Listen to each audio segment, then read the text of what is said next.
Hello everyone and welcome back to another video from Wake&Tech.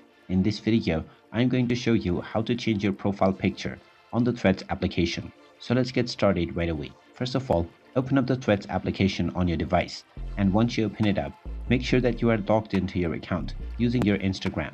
After logging in, you will be taken into the homepage from which you will be able to see various different threads. Now, if you wish to change your profile picture, just tap on the account icon at the bottom right corner and then tap on Edit Profile.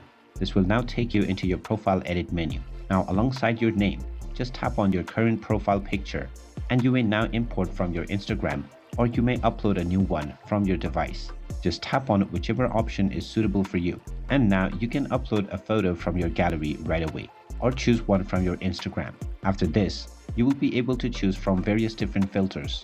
And finally, once you are satisfied, tap on the next button, and now your profile picture has been uploaded and updated right away.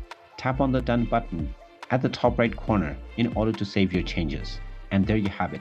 That is how easy it is to change your profile picture on the Threads application. If you find this video helpful, make sure you hit that like button and subscribe to our channel if you haven't done so already. Also ring that notification bell to never miss another update from us. Thank you for watching, and I will see you again in the next video.